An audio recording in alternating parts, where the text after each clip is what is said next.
ओम श्री कृष्णाय नमः। आप सभी को सादर प्रणाम। आइए देखते हैं अखंड ज्योति पाठक पत्रिका सम्मेलन की झलक झांकी। विश्व जो है बड़ी विभीषिकाओं में चल रहा था। उस समय परम पूज्य गुरुदेव को कागज नहीं उपलब्ध हो पाया। किसी कारण से 1937 में अखंड ज्योति पत्रिका हाथ से लिखते थे, हाथ से बांटते थे, उसको साइक्लो स्टाइल करके वो कार्यक्रम आगे नहीं बढ़ पाया। परम पूज्य गुरुदेव ने 1940 में पुनः अखंड ज्योति पत्रिका का संपादन शुरू किया। उस समय भी कागज नहीं मिलता था। परम पूज्य गुरुदेव कहीं से जो है कागज इकट्ठा करते थे, पुराने अखबार इकट्ठा करते थे, पुरानी कापियां इकट्ठा करते थे। तो स्थिति ये आई कि ये सामान्य जनता में कैसे पहुंचेगी। परम पूज्य गुरुदेव ने विचार किया कि इनको जो है हम अपने रीछ पालकों को जो है इकट्ठा करेंगे, उनके कंधे पर एक झोला डलवा देंगे और उनको अपना श्रवण कुमार बना देंगे। जो हमारा झोला कंधे पर डालेंगे वो हमारे श्रवण कुमार बनेंगे और वो समाज में जाएंगे, हमारे विचारों का प्रचार प्रसार करेंगे, सारी दुनिया में हमारे विचारों को फैला देंगे। इसके लिए परम पूज्य गुरुदेव ने विचार किया कि हमने 3200 पुस्तकें लिखी हैं, सारे वेद पुराण 8 ग्रंथों का भाष्य कर दिया है, तो ये सब कैसे कर पाएंगे। तो उन्होंने एक तरीका निकाला कि एक अखंड ज्योति पत्रिका छापेंगे जो मासिक पत्रिका होगी, वो हमारी चिट्ठी के रूप में घर घर पहुंचती रहेगी, हर गांव गांव में पहुंचती रहेगी, हर मोहल्ले में पहुंचती रहेगी और उससे हमारे विचार जन जन तक पहुंच जाएंगे। उसी अखंड ज्योति पत्रिका का सम्मेलन आज आपके बीच में हो रहा है। दूसरा कारण परम पूज्य गुरुदेव का ये था कि हमारा देश लगभग 1000 साल की गुलामी झेल चुका था। जो भी हमारी संस्कृति थी नष्ट हो चुकी थी। हमारे बड़े बड़े पुस्तकालय, नालंदा विश्वविद्यालय में बहुत बड़ा पुस्तकालय था, तक्षशिला विश्वविद्यालय में बहुत बड़ा पुस्तकालय था। ऐसे उस समय पर 22 विश्वविद्यालय भारत में हुआ करते थे जिनके पुस्तकालयों को जला दिया गया, नष्ट कर दिया गया। परम पूज्य गुरुदेव ने देखा कि हमारी परंपराओं को, हमारी संस्कृति को नष्ट कर दिया गया है। उसके बाद अंग्रेज आए। अंग्रेजों ने देखा कि अभी भी इस देश में बड़ा धन है, अभी भी लोग यहाँ पर जो है उन्नतशील हैं, अभी भी यहाँ लोग जो है विद्वान हैं, पढ़े लिखे हैं और हम इन पर अभी शासन नहीं कर पाएंगे। उन्होंने क्या किया, उन्होंने खोजा कि इनकी जड़ में क्या है। तो जब वो जड़ में गए तो पता चला कि यहाँ गांव गांव जो है गुरुकुल चलते हैं। उस समय गांव गांव गुरुकुल चल रहे थे। उन्होंने एक एक गुरुकुल बंद करा दिया, प्रतिबंध लगा दिया उस पर कि अगर कोई गुरुकुल चलाएगा तो उसको जो है जेल की सलाखों के पीछे जाना पड़ेगा। सारे गुरुकुल उन्होंने बंद करवा दिए। हमारी संस्कृति का इतना विनाश कर दिया जो है विदेशी आक्रांताओं ने, अंग्रेजों ने, कि हम अपनी संस्कृति को भूल गए। हमारे यहाँ जाति और वर्ग में जो है इतना बड़ा ऊंच नीच का जो है तांडव खड़ा हो गया कि हमारा समाज जो है टूटने लगा, बिखरने लगा। हमारे यहाँ नारियों की स्थिति इतनी बुरी हो गई कि उनको लंबे लंबे घूंघट डाल दिए गए। नारियों की इतनी बुरी स्थिति हो गई कि जो विवाह हमारे यहाँ दिन में हुआ करते थे वो रात्रि में होने लगे। हमारे यहाँ स्वयंवर हुआ करते थे। जब बालिकाएं 20 साल, 22 साल, 25 साल की हो जाती थी तो अपने वर का चयन करती थी। उसका परिणाम क्या हुआ, हमारे यहाँ बाल विवाह होने लगे। लोग गोद में बच्चों को लेकर के विवाह करवाने लगे, गोद में लेकर के बेटी बेटों को भावरे घूमने लगे। इतना जो है पतन हमारे देश में 1000 सालों में हुआ। परम पूज्य गुरुदेव ने सोचा कि इसको कैसे नष्ट करेंगे, कैसे इसको दूर करेंगे। नशा इतना हो गया कि घर घर नशा व्याप्त होने लगा। परम पूज्य गुरुदेव ने तरीका निकाला अखंड ज्योति पत्रिका।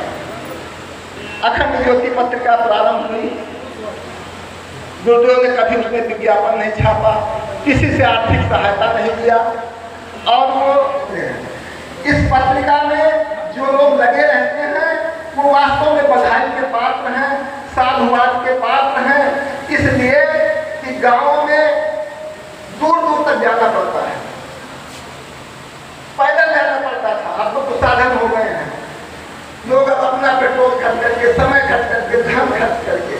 जाते हैं और पत्रिका बांटते हैं। तो भाइयों, ये इसकी पृष्ठभूमि रही है, ये आज तक चली आ रही है, अनवरत चल रही है, दैवीय योजना है, चलती रहेगी। अब आती है प्रगति की बात।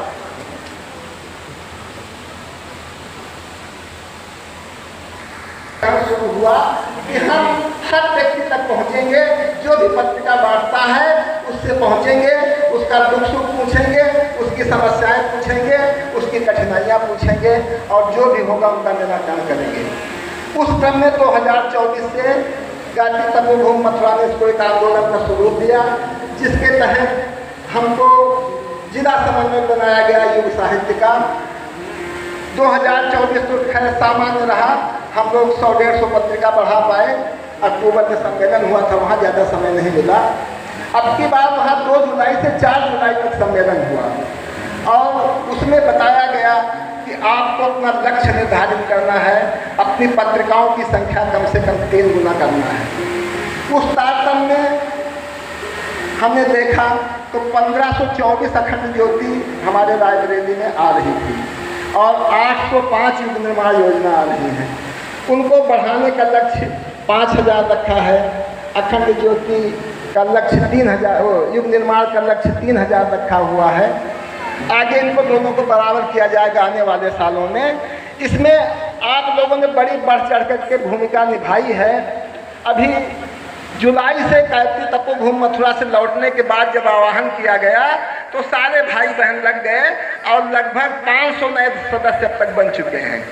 जनवरी से बहुत ज़्यादा सदस्य जो है लाइन में कतार में हैं। निश्चित रूप से जनवरी में आप देखेंगे तो 5000 का लक्ष्य पूरा हो जाएगा। हम अपनी वाणी को यहीं पर विराम देते हैं। बहुत हमारे बीच में वरिष्ठ वक्ता हैं जो आपको अखंड ज्योति पत्रिका के बारे में, परम पूज्य गुरुदेव के बारे में विशद ज्ञान देंगे, विशद वार्ता करेंगे।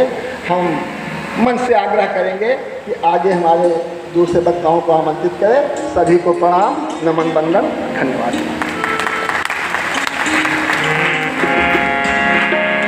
बहुत बहुत धन्यवाद परम श्रद्धेय आदरणीय श्री हरिकांत शर्मा जी, जिन्होंने जनपद की प्रगति व्रत प्रस्तुत किया।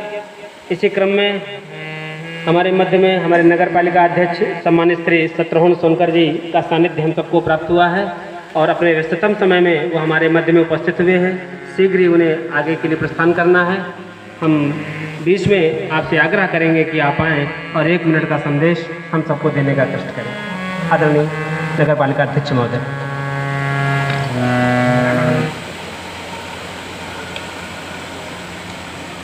परम पूज्य गुरुदेव वंदनीय माता जी के व माँ भगवती गायत्री के चरणों में नमन करते हुए मैं सौभाग्यशाली हूँ जो मुझे गायत्री परिवार के इस सम्मेलन में आने का सौभाग्य मिला। गायत्री परिवार समाज की खोई हुई संस्कृति को पुनः जगाने का महान कार्य कर रहा है। मैं स्वयं भी अखंड ज्योति पत्रिका का सदस्य बनूंगा।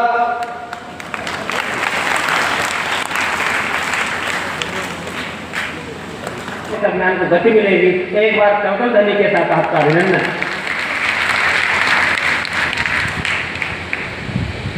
तत्पश्चात देखिए, आज ये अखंड ज्योति पत्रिका गुरुदेव की हमारी पाती है, गुरुदेव के हृदय का टुकड़ा है और ये गुरुदेव, ये जो अखंड ज्योति पत्रिका आती है कागजों का पुलिंदा नहीं है, गुरुदेव ने इसमें अपना दर्द पिरोया है। अभी आने वाले वक्तागण इस पर चर्चा करेंगे कितनी विषम परिस्थितियों में अखंड ज्योति पत्रिका आपको सुंदरतम कलेवर में आपको प्राप्त हो रही है, लेकिन इसके पीछे एक महाप्राण का, एक महामनुष्य का तप है जो आप देखेंगे, पढ़ेंगे और जानेंगे। इसी क्रम में शांतिकुंज हरिद्वार से शांतिकुंज के प्रतिनिधि के रूप में हमारे बीच में उपस्थित हमारे अनुज श्री आशुतोष मिश्र जी को हम सादर मंच पे आमंत्रित करते हैं कि आप आएँ और गुरुदेव और अखंड ज्योति के संबंध में संक्षिप्त में अपनी बात करने का कष्ट करें। भैया आपको ठीक है। अब आप लोग कमर सीधी कर लीजिए और कमर कस भी लीजिए, क्योंकि एक तो यहाँ पे पाठक बैठे हैं और दूसरे प्रचारक बैठे हैं। पाठक जो है वो कभी रुकता नहीं, हमेशा जो है वो निरंतर पाठ उसका पढ़ने वाला क्रम रुकता नहीं, निरंतर स्वाध्याय चलता है। और जो प्रचारक होता है वो कहीं ठहरता नहीं, अपना काम करता है और निरंतर आगे बढ़ता रहता है, निरंतर। तो कमर सीधी कर लीजिए, आने वाले समय के लिए कमर कस लीजिए, क्योंकि आपको यहाँ पे कार्यक्रम के बाद आपको एक आगे का लक्ष्य मिलेगा। लक्ष्य मिलेगा तो आपको पूरा करना है। जिसके पास लक्ष्य होता है वो अपनी कमर कस के रखता है और लंबी गहरी सांस ले लीजिए, कमर सीधी करके लंबी गहरी सांस। सांस किस लिए? एक तो प्राणायाम आपका मन स्थिर कर देता है, दूसरा क्या है कि सांस लेने की छुट्टी भी नहीं मिलेगी। क्यों? जब आदमी काम करता है, छोटा मोटा कार्यक्रम होता है घर में, तो आदमी कहाँ छुट्टी मिलती सांस लेने की? तो ये तो बहुत बड़ा युग निर्माण योजना, इतना बड़ा कार्यक्रम, तो निरंतर आपको काम में लगे रहना होगा, सांस लेने की छुट्टी नहीं मिलेगी। और परम पूज्य गुरुदेव वंदनीय माता जी का ध्यान करते हुए भाव करें तो उनका आशीर्वाद हमारे रोम रोम में कण कण में स्वर्णिम सूर्य के प्रकाश के रूप में आ रहा है, हम उसको अवशोषित कर रहे हैं। ऐसा भाव करते हुए गायत्री मंत्र महामंत्र सस्वर उच्चारण करें। ओम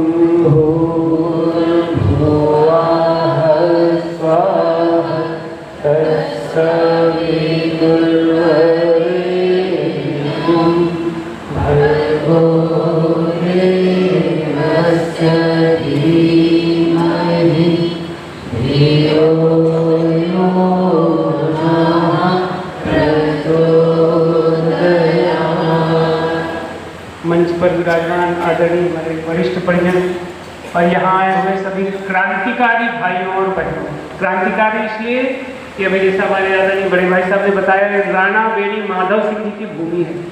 आपको एक आश्चर्य की बात बताई कि उन्होंने क्रांति का बिगुल ही नहीं फूंका था, बल्कि आधा रायबरेली को आज़ाद करा दिया था 1857 में। ये किसी को नहीं पता होगा। आधा रायबरेली उन्होंने अपने कब्जे में लेके आज़ाद करा दिया था। और अब हम सबकी नैतिक जिम्मेदारी है कि लोगों का जो वैचारिक गुलामी है, जो नैतिक गुलामी है, इससे आज़ादी दिलाए, इससे आज़ादी दिलाए सबको। तो हम सबको क्रांति का बिगुल फूंकना है। और उसके लिए जो अखंड ज्योति पत्रिका आती है, ये हमारा अस्त्र है। इसमें जो विचार आते हैं, क्योंकि अगर एक आदमी का दिमाग ठीक करना है तो दिमाग का इलाज करना पड़ेगा, ठीक है? तो इसमें इलाज है, इसको बोल लीजिए दवा बोल लीजिए, अस्त्र बोल लीजिए, इलाज बोल लीजिए, और मैं तो बोलूँगा इसको भगवान का वरदान बोल लीजिए। ये भगवान का वरदान है जो हमारे पास आता है, घर घर पहुँचता है। अखंड ज्योति पढ़ने वाला कभी डिप्रेशन में नहीं जाता। आप देख लेना, जो नित्य स्वाध्याय करता है अखंड ज्योति का, कभी वो डिप्रेशन में नहीं जाएगा, मूर्ख नहीं होगा वो। जीवन की हर समस्या का इलाज उस व्यक्ति के पास मिलेगा जो नित्य स्वाध्याय करता है इसका। हम अपना भी जीवन, अपने जीवन से एक अनुभव बता के बात को वो करेंगे। मैं दादाजी शांतिपुर से दीक्षा लेते आए और घर में आके सबको मंत्र प्रचार शुरू किया, सबको बताना शुरू किया इनके बारे में। मुझे कान में बोले कि गायत्री मंत्र, मैं बहुत जोर जोर से चिल्लाता रहता था, नया नया सुना, तो बोले ऐसा है गायत्री मंत्र बोलो तो होठ नहीं ले और जीभ नहीं ले। अब मन में बालक थे, 3-4 साल के रहे होंगे, मन में जिज्ञासा है कि होठ नहीं ले जीभ नहीं ले, ऐसे कैसे बोल सकते हैं? और सनक लग गई मन, प्रयास करना शुरू हो, भूर्भुवः स्वः मनी मन शुरू कर दिया, आदत लग गई। अखंड ज्योति पत्रिका घर पे आती है, उसका छोटी छोटी कहानियां होती है इसमें पोस्टर पे, वो कहानियां पढ़ते हैं। और उसका आशीर्वाद ये मिला कि मैं कभी किसी क्लास में कभी फेल नहीं हुआ, कभी जो मेरी कोई मनोकामना अधूरी नहीं रही, जो मैंने चाहा वो मिला है गायत्री मंत्र और इनके विचारों से। जीवन में जो भी मैंने चाहा हर चीज मिला है।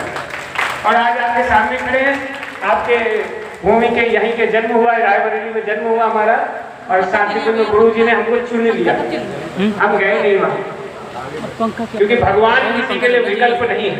भगवान के लिए इतने सारे विकल्प बैठे हैं, आपके लिए भगवान कोई विकल्प नहीं है, भगवान चुनता है। और ये अपॉइंटमेंट लेटर भी है, ये गुरुदेव का अपॉइंटमेंट लेटर भी। क्यों? ये सब विचार क्रांति के सैनिक बैठे हुए हैं कि नहीं? है कि नहीं आप लोग सैनिक? बिल्कुल। अरे क्रांतिकारियों को भूमि हाथ नहीं उठ रहे हैं, इतना ये भी ना गए तो आगे जो काम आपको यहाँ से बताया जाएगा इसके प्रचार प्रसार का, उसके लिए आप सब तैयार हैं कि नहीं तैयार है? तो यहाँ से एक बार नारा लगाएंगे, आप लोग को 3 बार बोलना है, तैयार तैयार तैयार। लोग समझदार बने रहेंगे, सबकी बुद्धि, बच्चों की बुद्धि, हम सबकी बुद्धि जो है उच्च स्तर तक पहुंचे।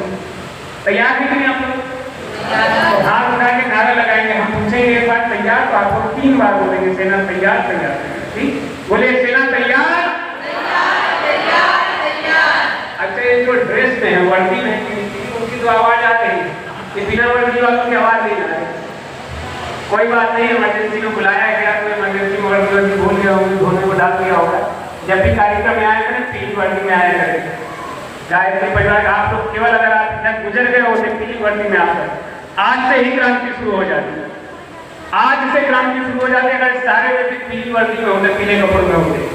और ये सम्मान का विषय, आप कहीं से गुजरते हैं, व्यक्ति बोलता है कि हाँ ये देखो गायत्री परिवार का आदमी जा रहा है, ये सम्मान का विषय। ठीक है, तो बोलिए सेना तैयार, सेना तैयार।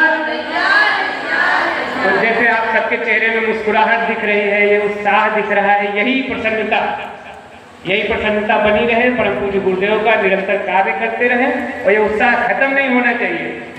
वादा कर रहे कि नहीं? आज से ये उत्साह जैसे अभी प्रसन्नता मुख पे दिख रही है आप सबकी, ये खत्म नहीं होने चाहिए आने वाले जन्म शताब्दी तक। और यहाँ से जब आप जाएं हरिद्वार तो बोल के जाए हमने 100 पाठक बनाए, हमने 5 पाठक बनाए, 5 से मिनिमम होने चाहिए, मिनिमम 5 पाठक सबको बनाना अखंड जोड़ के, जितने लोग बैठे। 1 वर्ष में पूरा रायबरेली में क्रांति हो जाएगी। ठीक है, तो आप सबसे ये वादा लेके अपनी बात को शांत करते हैं, अपनी वाणी को विराम देते हैं। ओम शांति शांति शांति। बहुत बहुत धन्यवाद भैया आशुतोष जी। आशुतोष जी शांतिकुंज प्रतिनिधि के रूप में हैं और गौरवान्वित हम लोग इस दृष्टि से हैं कि आप हमारे जनपद में ही रायबरेली में दमोह क्षेत्र के ही रहने वाले हैं मूल रूप से, आशुतोष मिश्रा जी। और यहाँ पे आपके पिताजी भी श्री सूर्य प्रसाद मिश्रा जी, उनका भी यहाँ पे आगमन हुआ है। राधा वालमपुर गाँव है आपका, और यहीं से आज वर्तमान में आप शांतिकुंज में अपनी सेवाएं दे रहे हैं। और एक और खुशखबरी है कि 1 सप्ताह बाद आने वाले 15 तारीख को आशुतोष जी विवाह के बंधन में बंधने जा रहे हैं। एक बार करतल रंजीत सिंह का अभिनंदन कर दें। वही शांतिकुंज में आपकी शादी होने जा रही है इसी 15 अक्टूबर को।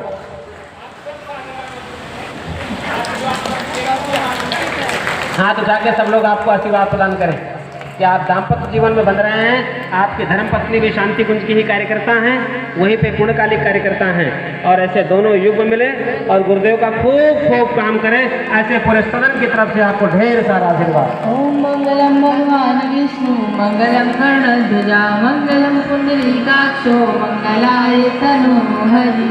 आशीर्वाद दीजिए हाथ करते थे। गुरुदेव को पढ़ना, गुरुदेव के बारे में जाना, गुरुदेव के चिंतन को अनुभूति करना एक विषय हो सकता है, लेकिन गुरुदेव के चिंतन को, गुरुदेव के दर्द को अपने जीवन में जीना एक विभिन्न विषय है।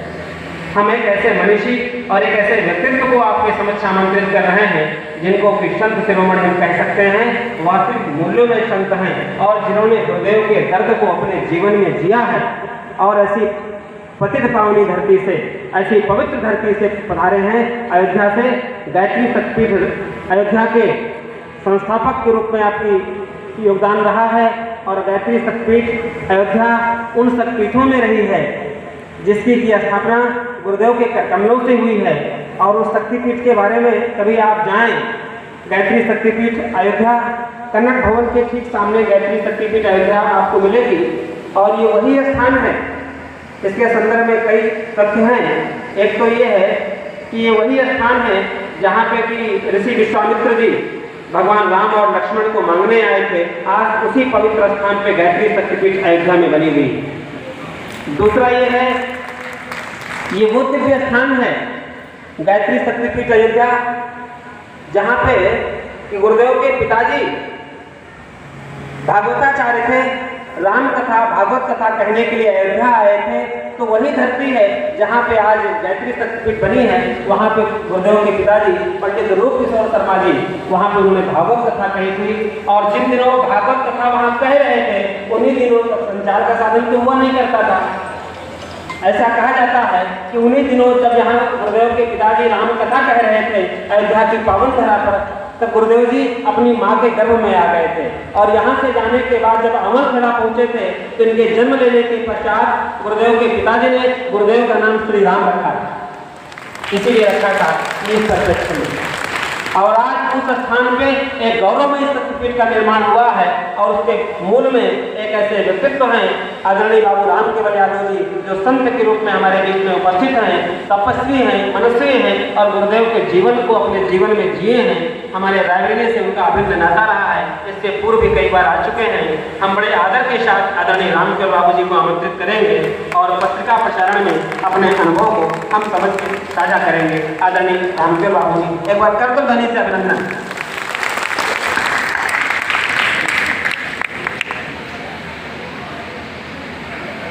भाइयों बहनों, परम पूज्य गुरुदेव जी एक बार शांति कुंज में गोष्ठी ले रहे थे, तो उन्होंने एक बड़ी विशेष बात कही थी, याद आ गई। उन्होंने कहा था, क्या तुम जानते हो तुम कौन हो? सबकी आवाज़ बंद हो गई। नहीं गुरुदेव जी, नहीं जानते। गुरुदेव जी ने कहा, मैं जानता हूँ तुम कौन हो। सब लोग चुप। फिर उन्होंने कहा कि मैं बता दूं तुम कौन हो। सब लोग बड़े हाथ से बड़े हाथ मुझे